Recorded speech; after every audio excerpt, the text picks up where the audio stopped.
Mi hermanastro se mudó a mi garaje hace 6 meses y la semana pasada me entregó una orden de desalojo de mi propia casa, alegando que había establecido residencia. Todo empezó hace 10 años, cuando mi mamá se casó con su papá.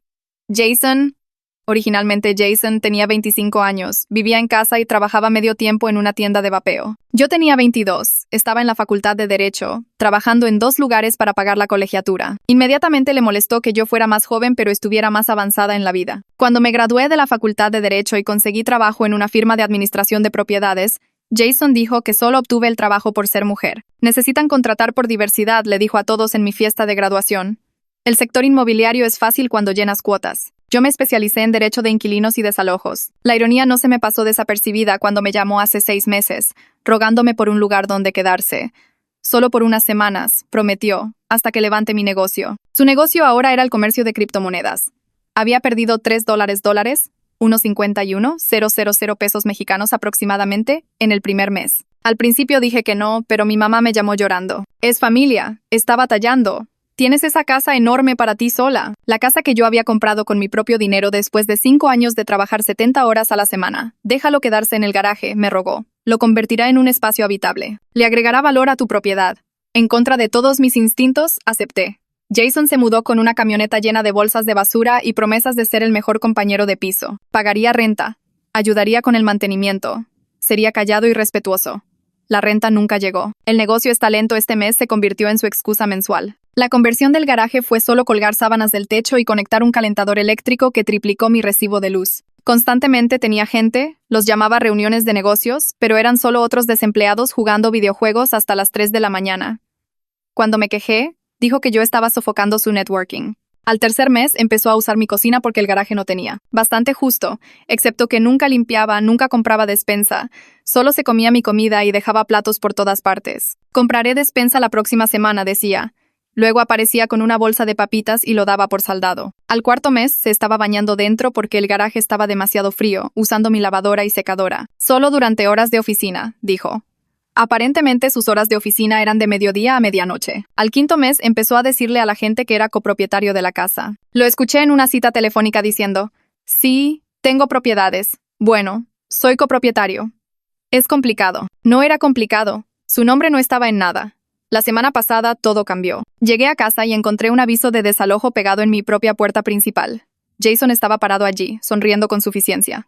¿Qué es esto?, pregunté. Aviso de 30 días para desalojar, dijo. He establecido residencia y estoy reclamando la propiedad bajo las leyes de posesión adversa. Así no funciona la posesión adversa. He estado aquí 6 meses. He mejorado la propiedad. Me llega correo aquí. Tú aceptaste renta de mí. Nunca pagaste renta. Aceptaste la promesa de renta. Eso establece una relación de arrendador-inquilino. Pero como también hice mejoras y tú estuviste ausente de la propiedad durante las horas de trabajo, estoy reclamando residencia principal. ¿Que yo trabaje no es abandono? Mi abogado dice otra cosa. Jason, soy abogada de bienes raíces. Esto es una tontería. ¿Lo es? He documentado todo. Las mejoras que hice, las veces que te fuiste, los acuerdos verbales que tuvimos. Puedes pelearlo, pero eso tomará meses. Los tribunales favorecen a los inquilinos que ya están. Más fácil solo vete. ¿Irme de mi propia casa? Yo la necesito más. Estás soltera, sin hijos. Yo estoy tratando de construir un negocio, crear empleos, contribuir a la economía. Esta casa te está frenando de todas formas. Demasiada responsabilidad para alguien de tu edad. Yo tenía 32 años. Él tenía 35 viviendo en mi garaje. Tienes 72 horas para responder, dijo. Yo empezaría a empacar. Entré y llamé a mi mentora de la firma, Laura. Originalmente Laura. Se rió durante 5 minutos seguidos. ¿Está tratando de obtener posesión adversa de una casa en la que ha vivido por 6 meses? Cree que es muy listo. Muéstrale lo lista que eres tú. Pasé el día siguiente buscando documentos. La escritura solo a mi nombre. Cada recibo de servicios que había pagado. Mis estados de cuenta hipotecarios. Recibos de impuestos prediales. Luego lo divertido. Grabaciones de la cámara de seguridad de mi timbre mostrando a Jason entrando como invitado. Mensajes de texto donde suplicaba quedarse temporalmente. El contrato de arrendamiento que redacté y que él se negó a firmar porque la familia no necesita contratos. Sus publicaciones en redes sociales agradeciéndome por dejarlo quedarse o echar una dormida. Capturas de pantalla de él admitiéndole a amigos que estaba en la ruina y sin hogar. Al tercer día le entregué mis propios documentos. Los de verdad. Aviso de desalojo para un invitado mes a mes sin derechos de inquilino. Factura detallada por 6 meses de servicios. Orden de cese y desista por fraude y acoso. Advertencia de allanamiento criminal por entrar a la casa principal sin permiso. Y mi favorita, una demanda por daños a la propiedad e infligir intencionalmente angustia emocional. Su supuesto abogado resultó ser un tipo que había tomado un curso de derecho en línea y cobraba a gente desesperada por pésimos consejos. Cuando Jason lo llamó, le dijo que cumpliera inmediatamente o enfrentaría cargos criminales. Jason se paró en mi puerta, sosteniendo todos los documentos y llorando. Seguía diciendo que no sabía que yo hablaba en serio y que su abogado le había prometido que esto funcionaría. Le dije que tenía 24 horas para sacar todo del garaje o lo pondría todo en la banqueta. Empezó a balbucear que necesitaba más tiempo y que no tenía a dónde ir. Le cerré la puerta en la cara mientras él seguía hablando. Por la ventana lo vi quedarse parado otros 5 minutos sosteniendo esos documentos antes de que finalmente regresara al garaje. Me temblaban las manos, pero se sintió bien poner un límite firme después de 6 meses de sus tonterías. Esa noche, alrededor de las 9, sonó mi teléfono con el número de Jason. No contesté. Llamó 3 veces más y luego se rindió. A las 11 p.m. mi teléfono volvió a sonar con el nombre de mi mamá en la pantalla. Casi no contesto, pero sabía que seguiría llamando. Estaba llorando antes de que yo dijera hola. Jason la había llamado sollozando sobre lo mala que yo estaba haciendo y cómo lo estaba dejando sin hogar por un simple malentendido. Ella me exigió que le diera otra oportunidad porque la familia no trata así a la familia. Le recordé que la familia tampoco intenta robarse las casas de los demás con papeles legales falsos. Dijo que yo estaba siendo dramática y que Jason solo estaba confundido acerca de los derechos de inquilino. Le dije que Jason sabía exactamente lo que estaba haciendo cuando presentó documentos fraudulentos e intentó desalojarme de mi propia propiedad. Me colgó. No dormí mucho esa noche. A la mañana siguiente llamé al trabajo y me tomé un día libre. Encontré un cerrajero que pudo venir de inmediato y le pagué extra por el servicio urgente. Cambió primero la cerradura de mi puerta principal, luego la de la trasera, luego la de la lateral que apenas usaba. La puerta entre el garaje y la casa principal había sido el punto de entrada constante de Jason, así que también la hice cambiar. El cerrajero sugirió un cerrojo de seguridad adecuado en la puerta exterior del garaje, ya que la cerradura existente era barata y fácil de forzar. Acepté y me quedé con la única llave. Todo el proceso tomó 3 horas y me costó $400, unos 800 pesos mexicanos, pero valió cada peso.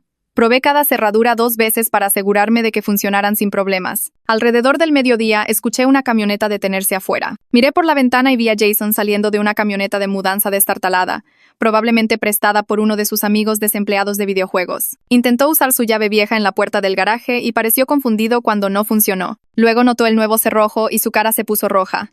Sacó su teléfono y pude verlo tecleando furiosamente. Mi teléfono vibró con un mensaje de texto preguntando qué le había hecho a la cerradura. No respondí. Intentó llamar, pero rechacé la llamada.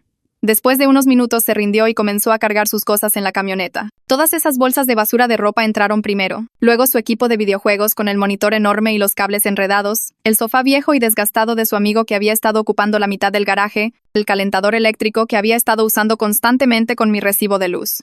Seguía lanzando miradas de enojo hacia mi ventana, pero no intentó acercarse a la puerta. Supuse que Gerardo Cantú, originalmente Neville Ferguson, cambiando el nombre a uno hispano relevante, le debió haber explicado lo que significarían los cargos por fraude, porque Jason estaba siendo sorprendentemente obediente. La carga tomó cerca de 2 horas.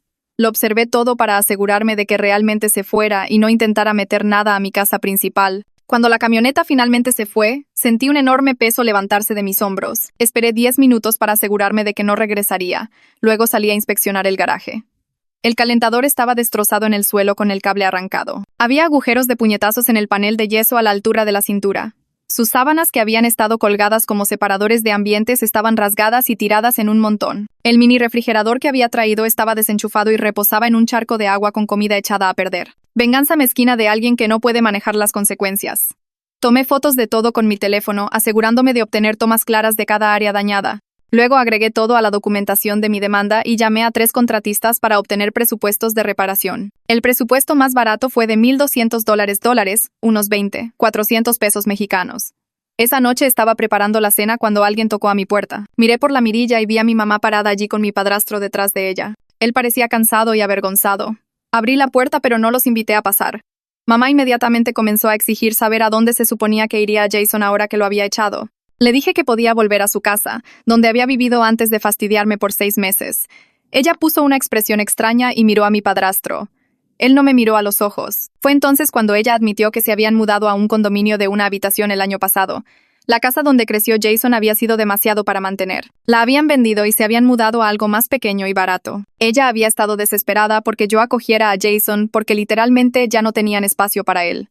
Me había manipulado para resolver su problema sin ser honesta sobre por qué era tan urgente. Sentí una ira fría instalarse en mi pecho. Le dije que se fuera. Comenzó a llorar y a decir que yo estaba siendo irrazonable. Mi padrastro le puso la mano en el hombro y dijo en voz baja que debían irse. Cerré la puerta y le puse seguro. Al día siguiente, Laura llamó para ver cómo estaba. Se había enterado a través de la comunidad legal de administración de propiedades que Jason realmente había intentado desalojarme usando posesión adversa después de 6 meses. La noticia se había extendido rápido porque era una afirmación tan ridícula. Varios abogados querían usarlo como ejemplo de enseñanza de lo que no se debe hacer en los cursos de derecho de inquilinos. Lo absurdo me hizo reír por primera vez en días. Laura dijo que lo había manejado perfectamente y que estaba orgullosa de cómo había documentado todo. Pasé el fin de semana limpiando a fondo toda mi casa. Cada superficie que Jason había tocado fue restregada. Tiré toda la comida que se había comido, incluso lo que todavía estaba sellado. Los platos que había usado fueron a la basura porque ya no los quería. Compré toallas nuevas para reemplazar las que él había usado. Jabón de manos nuevo para el baño.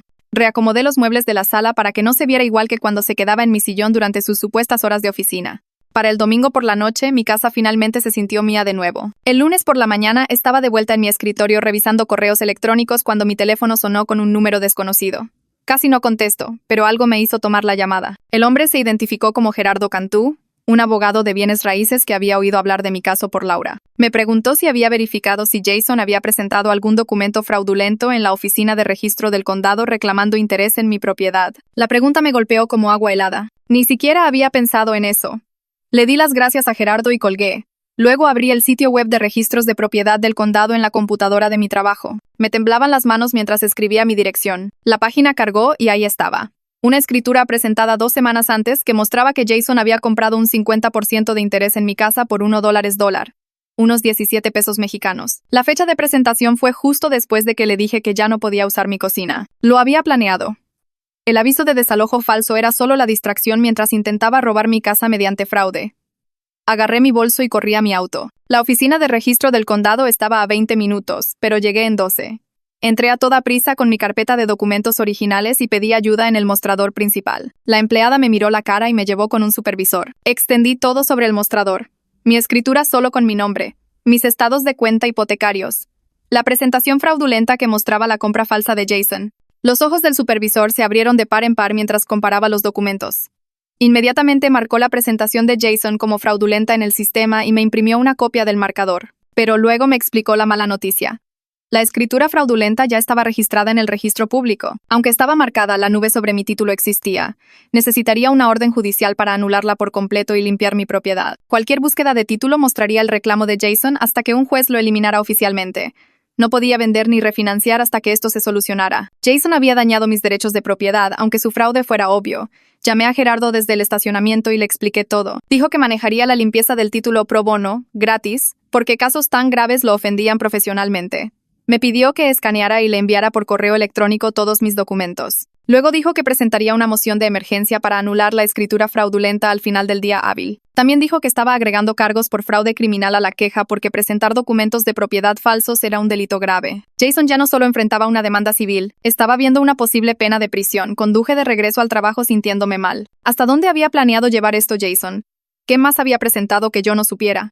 Volví a mi escritorio e intenté concentrarme en el trabajo real, pero mi teléfono seguía vibrando con correos electrónicos de Gerardo. Ya había redactado la moción de emergencia y la estaba presentando electrónicamente. También se había puesto en contacto con la oficina del fiscal de distrito sobre el fraude criminal. A las 3 de esa tarde, un mensajero entregó una carta en mi oficina. Era de un bufete de abogados del que nunca había oído hablar, solicitando una reunión para discutir un acuerdo de la disputa entre Jason y yo. La carta estaba redactada profesionalmente, nada que ver con la basura que había producido Gerardo Cantú.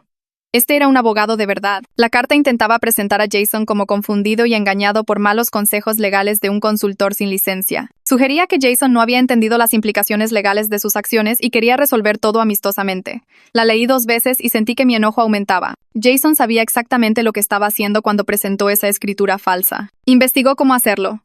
Llenó los formularios. Pagó la tarifa de presentación. Esto no era confusión. Esto era fraude calculado. Le reenvié la carta a Gerardo y le pregunté cuándo podríamos reunirnos con este abogado. Me respondió en minutos diciendo, mañana a las 10 en mi oficina. A la mañana siguiente llegué a la oficina de Gerardo 15 minutos antes. Estaba en un bonito edificio del centro con obras de arte reales en el vestíbulo. Su asistente me trajo café y me mostró una sala de conferencias con una mesa larga y sillas de cuero. Gerardo llegó con una caja llena de documentos. El abogado de Jason llegó justo a las 10. Era más joven de lo que esperaba, tal vez de poco más de 30 años, vistiendo un traje caro. Se presentó e inmediatamente comenzó a hablar sobre cómo podríamos resolver este desafortunado malentendido. Gerardo la dejó hablar durante unos 2 minutos. Luego abrió la caja. Puso sobre la mesa la escritura fraudulenta que Jason había presentado.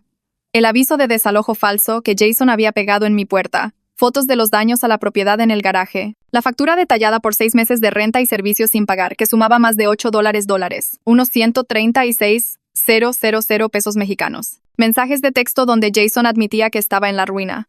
Publicaciones en redes sociales donde Jason me agradecía por dejarlo quedarse temporalmente. Grabaciones de seguridad que mostraban a Jason entrando a mi casa como invitado. El contrato de arrendamiento que Jason se había negado a firmar. Cada pieza de evidencia organizada en fundas de plástico transparentes con pestañas.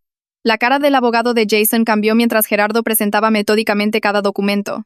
Su sonrisa profesional desapareció. Comenzó a tomar notas frenéticamente. Cuando Gerardo terminó, ella pidió hacer una llamada telefónica. Esperamos en la sala de conferencias mientras ella salía al pasillo. A través de la puerta de cristal pude verla caminando y hablando por teléfono. Su mano libre seguía haciendo gestos de enojo. Estuvo en la llamada durante casi 10 minutos. Cuando regresó, toda su actitud había cambiado. Me miró directamente y se disculpó. Dijo que su cliente le había mentido sobre la situación. Le había dicho que yo había acordado verbalmente venderle la mitad de la casa y luego me había echado para atrás. Le había mostrado mensajes de texto falsos que respaldaban su historia. Ella había tomado el caso creyendo que él era una víctima de una disputa familiar por un acuerdo de propiedad. Ahora entendía que él había cometido fraude contra mí y contra el sistema legal mientras le mentía a su propia abogada. Ella se retiraría de representarlo inmediatamente y reportaría su conducta al Colegio de Abogados del Estado. Gerardo le agradeció su profesionalismo. Ella recogió sus cosas y se fue sin decir una palabra más. Gerardo me miró y dijo que Jason estaba en serios problemas ahora. Mentirle a tu propio abogado era una de las cosas más estúpidas que podías hacer. Ningún abogado de buena reputación tocaría su caso después de esto. 2 días después, estaba en mi escritorio revisando un contrato de arrendamiento cuando mi asistente me hizo una señal. Dijo que había alguien en el vestíbulo pidiendo verme, pero no estaba en mi agenda. Antes de que pudiera preguntar quién, agregó que parecía molesto e insistía en que era urgente. Tuve un mal presentimiento. Caminé hacia el vestíbulo y encontré a Jason parado allí con ropa arrugada. Parecía que no había dormido. Se acercó a mí diciendo que teníamos que hablar.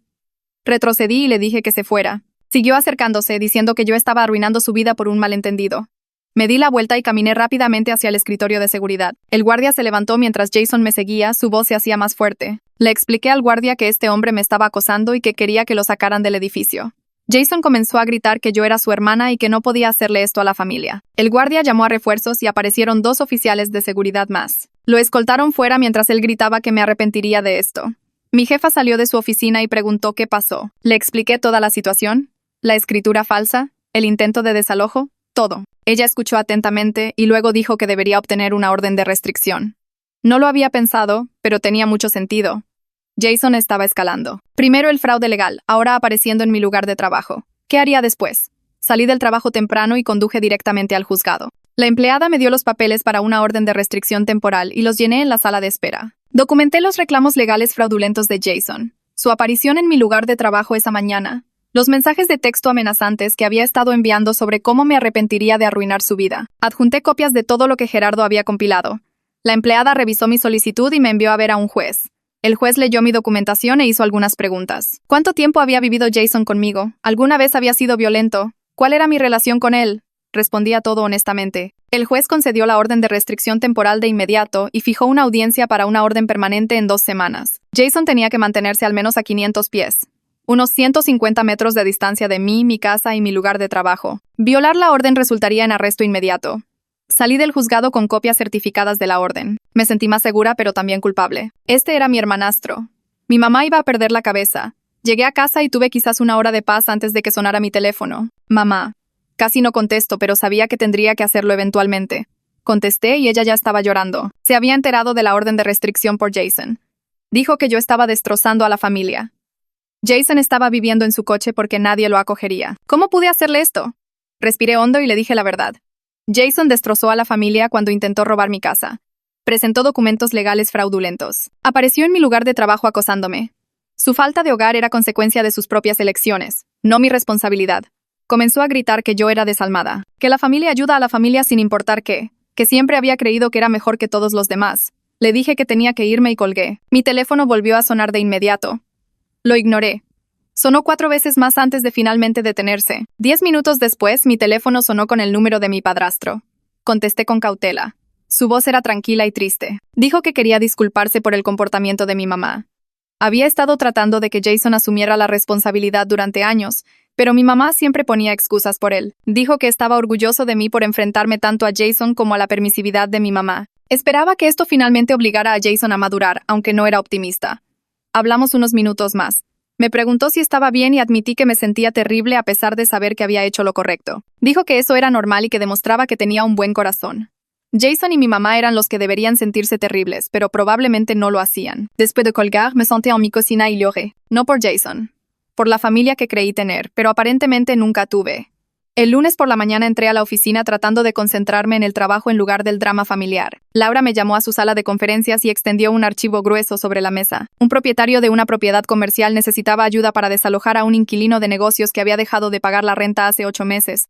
Pero se negaba a irse y ahora alegaba que el contrato de arrendamiento no era válido debido a violaciones del código de construcción que ellos mismos habían causado. Laura dijo que quería que yo me encargara porque entendía el derecho de inquilinos mejor que nadie en la firma y confiaba completamente en mi criterio. El caso valía mucho dinero y me pondría frente a clientes importantes. Sentí que algo se aflojaba en mi pecho, como si hubiera estado conteniendo la respiración esperando que alguien me dijera que todavía era buena en mi trabajo a pesar del desastre en casa. 2 semanas después, llegó la audiencia para la orden de restricción permanente. Me presenté con toda mi documentación organizada en carpetas etiquetadas. Gerardo vino como mi abogado, aunque técnicamente no lo necesitaba. Jason no se presentó en absoluto. Su abogada había renunciado y aparentemente no podía pagar otro o no pensó que ya importaba. El juez revisó mi evidencia durante quizás 10 minutos.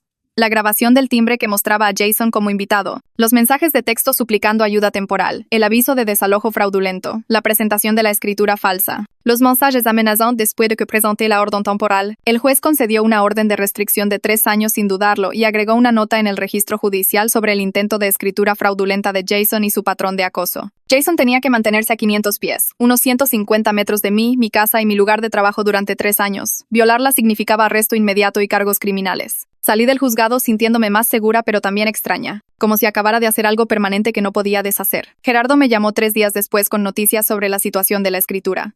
Había logrado que la escritura falsa de Jason fuera anulada a través de una orden judicial de emergencia. Pero durante el proceso de búsqueda de títulos surgió algo más. Jason había intentado obtener una línea de crédito con garantía hipotecaria utilizando la escritura fraudulenta como garantía. Había solicitado a 2 bancos diferentes, alegando que poseía el 50% de mi casa y quería pedir prestado contra su parte. Un banco lo había negado de inmediato porque su búsqueda de título detectó los problemas. El otro banco había comenzado a procesar la solicitud antes de que mi presentación de emergencia lo detuviera. Ahora ambos bancos estaban persiguiendo cargos criminales por fraude hipotecario. Gerardo explicó que intentar obtener fraudulentamente una hipoteca era un delito grave que conllevaba una pena de prisión seria. Por lo general, de 2 a 5 años dependiendo de la cantidad y las circunstancias. Jason había intentado pedir prestado $80, casi 1.360.000 pesos mexicanos. Me senté en mi auto afuera de la oficina de Gerardo sintiéndome mal.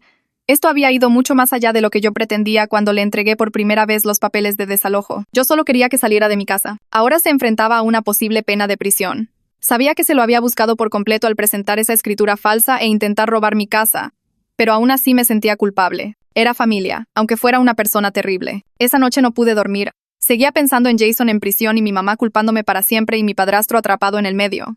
Requested Reds está ahora en Spotify. Echa un vistazo al enlace en la descripción o en los comentarios. A la mañana siguiente busqué terapeutas que se especializaran en conflictos familiares. Encontré a Michelle Raymond, originalmente Michelle Raymond, que tenía buenas críticas y disponibilidad esa semana. Hice una cita para el jueves por la tarde. La oficina de Michelle era pequeña y cómoda, con iluminación suave y pañuelos en cada superficie. Le conté todo. La situación del garaje, el intento de fraude de Jason, la orden de restricción, los cargos criminales, la manipulación de mi mamá, la culpa que sentía a pesar de saber que no había hecho nada malo. Michelle escuchó sin interrumpir y luego me hizo una pregunta. ¿Cuándo aprendí por primera vez que mis necesidades no importaban tanto como mantener la paz en la familia? Empecé a llorar y no pude parar durante 10 minutos. Durante las siguientes semanas, Michelle me ayudó a comprender que establecer límites no era cruel, que protegerme de alguien que intentaba robar mi casa no era malo ni vengativo, que Jason había tomado sus propias decisiones y se había ganado sus propias consecuencias. Señaló patrones que nunca antes había notado. Cómo mi mamá me había estado manipulando desde el matrimonio hace 10 años. Cómo siempre se esperaba que yo fuera la razonable, que hiciera concesiones, que ayudara. Cómo mi éxito era tratado como un recurso para que la familia lo usara en lugar de algo que me había ganado. Como cada vez que establecía un límite, mi mamá lo enmarcaba como egoísmo. Michelle me pidió que hiciera una lista de las veces que me habían voluntariado para resolver problemas familiares. Llené 2 páginas. Veces que mis propias necesidades habían sido desestimadas como egoístas. Otras 2 páginas. Empecé a reconocer el patrón en tiempo real. 3 semanas después de la orden de restricción, mi mamá envió un correo electrónico largo. Dijo que entendía por qué estaba enojada. Dijo que Jason había cometido errores, pero que todos merecían perdón. Dijo que me pedía, como su hija, que retirara la demanda para que Jason pudiera seguir con su vida. Los cargos bancarios estaban fuera de mi control, pero al menos yo podía dejar de perseguirlo por daños y renta no pagada. Dijo que aferrarse al enojo solo me lastimaría a largo plazo. Dijo que la familia es para siempre y que me arrepentiría de destruir estas relaciones por dinero y orgullo. Leí el correo electrónico 2 veces y luego lo cerré. Michelle y yo habíamos hablado sobre este escenario exacto. Mi mamá todavía no estaba reconociendo lo que Jason había hecho mal. No se estaba disculpando por manipularme para que lo alojara. No estaba asumiendo ninguna responsabilidad por habilitar su comportamiento. Solo me estaba pidiendo que absorbiera más daño para que Jason no tuviera que enfrentar consecuencias. No respondí. El contratista terminó de reparar los daños del garaje a principios de noviembre. Los agujeros en las paredes fueron parchados y pintados.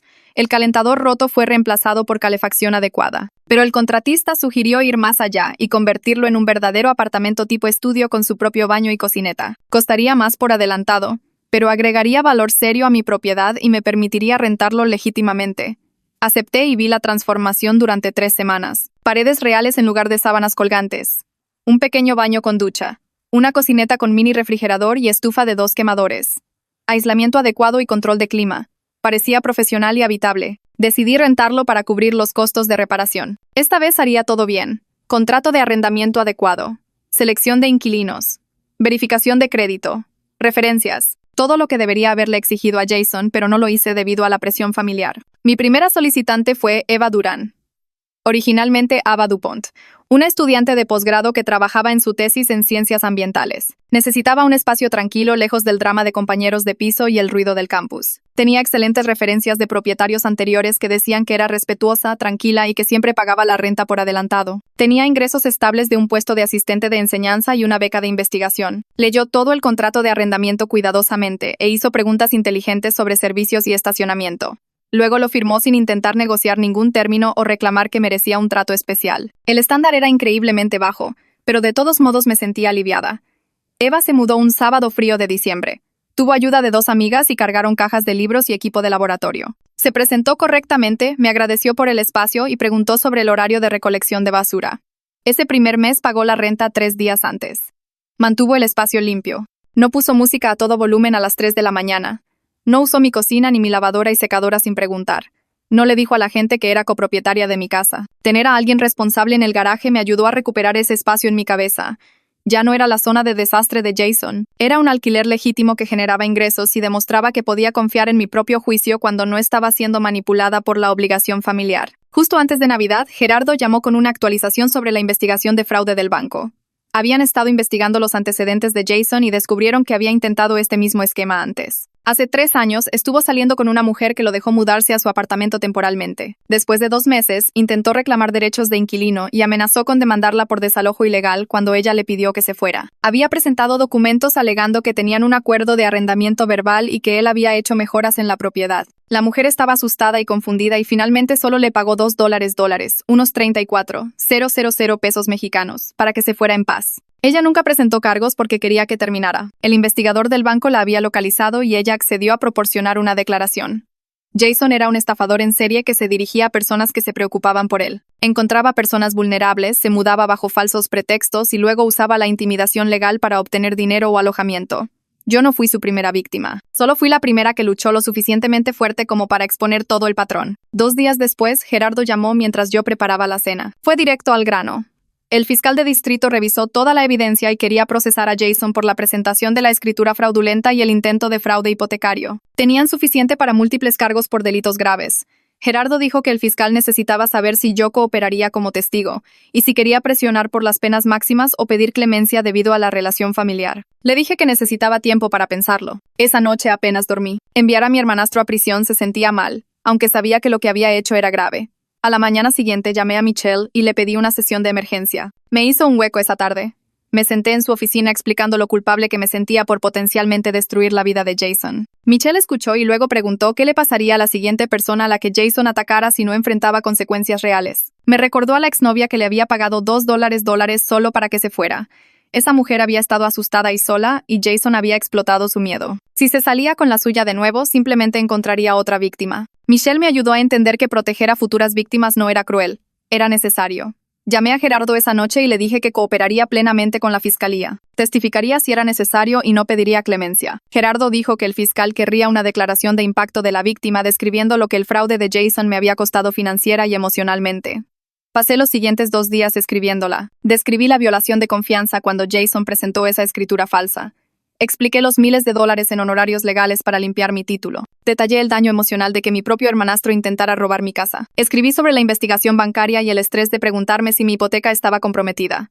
Incluí capturas de pantalla de los mensajes de texto amenazantes de Jason y copias de sus documentos fraudulentos. Cuando terminé, tenía 12 páginas. Lo envié a la oficina del fiscal de distrito e intenté concentrarme en el trabajo mientras esperaba lo que sucedería después. 3 semanas después, Gerardo llamó para decir que Jason había sido arrestado esa mañana. Múltiples cargos de fraude, falsificación e intento de robo por engaño. La fianza se fijó alta debido a que la víctima anterior se presentó con su propia declaración.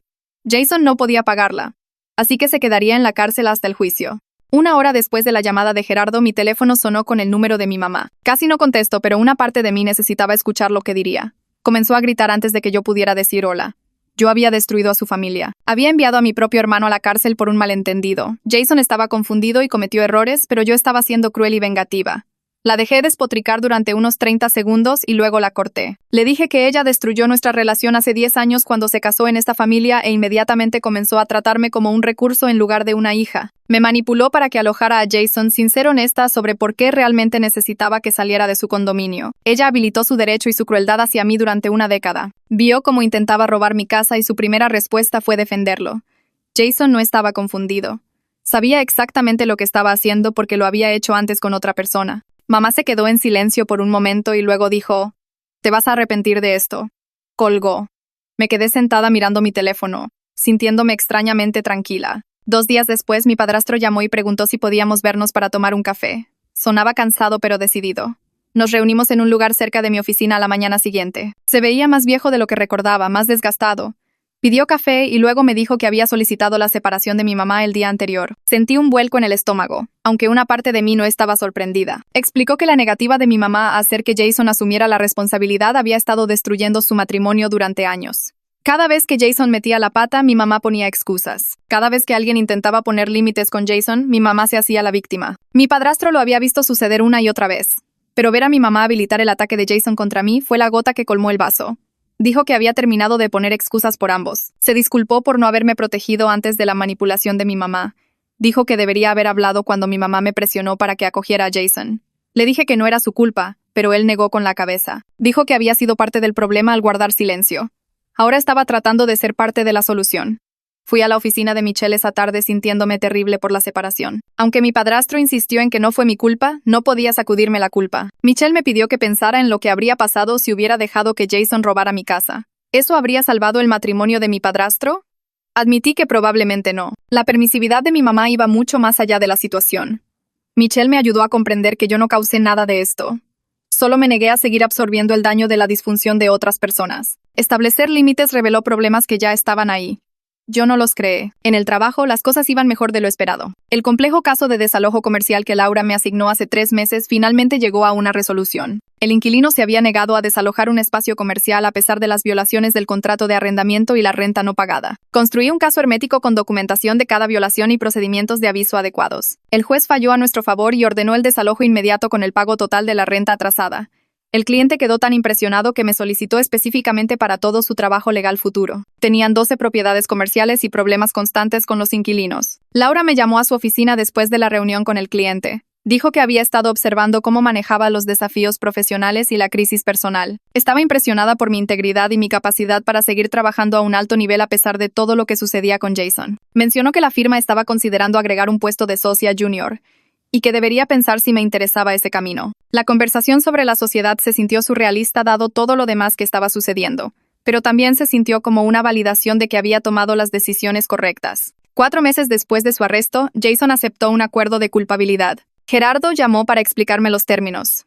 Jason se declaró culpable de cargos de fraude y falsificación.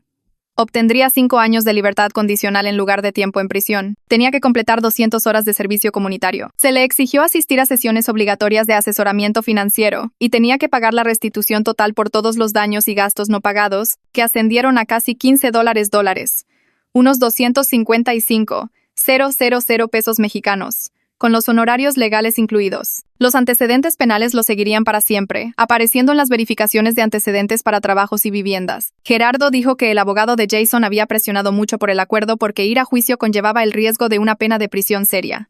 Jason lo tomó porque no tenía otra opción. Una semana después del acuerdo de culpabilidad, recibí un correo electrónico de mi mamá. El asunto era, última oportunidad. Casi lo borro sin leer, pero la curiosidad ganó. El correo electrónico decía que no podía tener una relación conmigo mientras yo estuviera castigando a Jason por sus errores. La familia perdona a la familia. Necesitaba elegir entre mi orgullo y mi familia. Estaría dispuesta a reconciliarse si yo retiraba el requisito de restitución y ayudaba a Jason a rehacer su vida. De lo contrario, no podría ser parte de mi vida. Lo leí 2 veces y luego cerré mi laptop. No respondí. Su forma de hablar mostraba que todavía no entendía lo que Jason realmente hizo. Lo veía como errores y castigo en lugar de fraude y consecuencias. Yo ya había tomado mi decisión cuando apoyé la fiscalía. Mi padrastro y yo empezamos a reunirnos a tomar café todas las semanas. A veces 2 veces por semana si nuestros horarios lo permitían. Hablamos sobre su terapia y sus procedimientos de divorcio. Se disculpó repetidamente por no haberme protegido antes de la manipulación de mi mamá. Dijo que había estado habilitando su permisividad y que estaba tratando de entender sus propios patrones. Se veía más ligero de alguna manera, como si se le hubiera quitado un peso. Desarrollamos una relación que no tenía nada que ver con mi mamá o Jason. Solo 2 personas que habían sobrevivido al mismo sistema familiar disfuncional y estaban tratando de ser más saludables. 6 meses después de que Jason se mudó, yo estaba realmente prosperando. El trabajo era desafiante pero gratificante. El camino a la sociedad se veía más real cada semana. Mi casa se sentía segura y pacífica de nuevo. Eva pagaba la renta 3 días antes cada mes y mantenía el espacio del garaje limpio y tranquilo.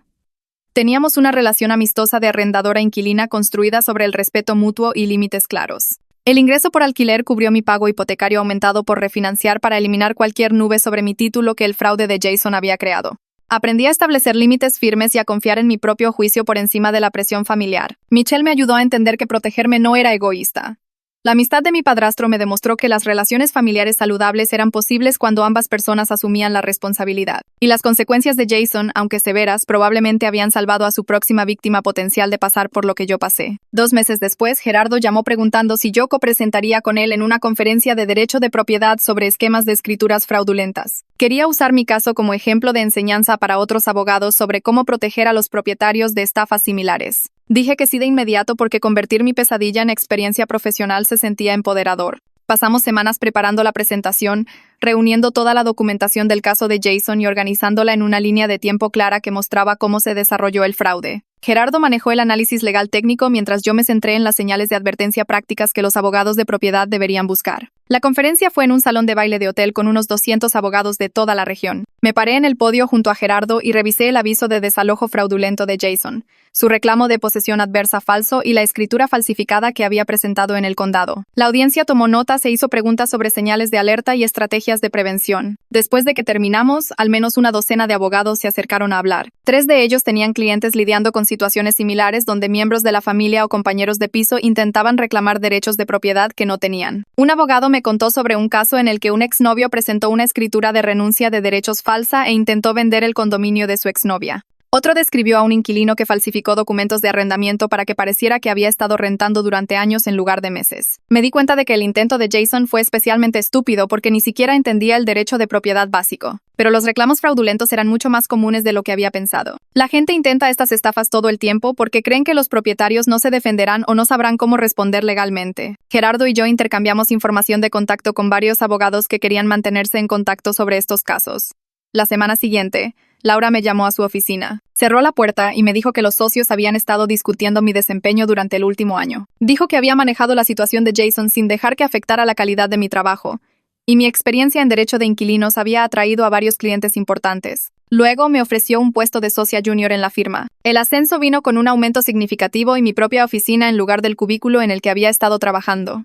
Firmé el acuerdo de sociedad esa tarde y pasé el resto de la semana mudándome a mi nuevo espacio. Mi oficina tenía una ventana con vista al centro y suficiente espacio para un escritorio adecuado y un área de reunión con clientes. Utilicé parte de mi aumento para contratar contratistas para una renovación completa de mi casa principal. Pintura nueva en cada habitación, reemplazando la alfombra que Jason había manchado, actualizando los gabinetes de la cocina que había dañado. Compré muebles nuevos que realmente combinaban en lugar de las piezas aleatorias que había coleccionado a lo largo de los años. Todo el lugar se sintió diferente, como si fuera realmente mío en lugar del espacio que Jason había invadido. Cuando terminó la renovación, organicé una fiesta de inauguración e invité a colegas de la firma más los pocos amigos reales que había mantenido fuera del trabajo. La gente trajo vino y comida, felicitó las renovaciones y nadie preguntó por Jason o el drama porque me conocían como una abogada exitosa, no como alguien lidiando con disfunción familiar. Casi al mismo tiempo, Jason terminó su requisito de servicio comunitario. Su oficial de libertad condicional me contactó para verificar que había completado las horas recogiendo basura a lo largo de la carretera y trabajando en un banco de alimentos. También comenzó a hacer pagos de restitución.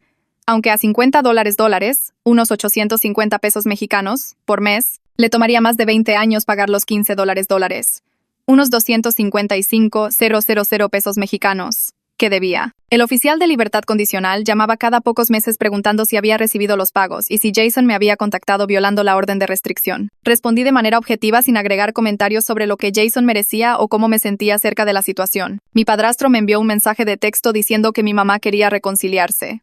Me reenvió su mensaje que decía que había estado pensando en nuestra relación y me extrañaba en su vida, pero todo el mensaje se centró en si yo estaba lista para perdonar en lugar de reconocer lo que ella realmente había hecho mal. Quería que yo entendiera que Jason había estado batallando y que ella solo había estado tratando de ayudar a la familia. Le respondí a mi padrastro que estaba abierta a reconstruir nuestra relación cuando mi mamá estuviera lista para asumir una responsabilidad real por manipularme para que alojara a Jason y luego elegir su lado cuando cometió fraude. Agregué que no estaba conteniendo la respiración porque me había demostrado exactamente dónde estaba yo en sus prioridades. 3 meses después de eso, el divorcio de mi padrastro finalizó. Se mudó a un pequeño apartamento de una habitación a unos 15 minutos de mi casa.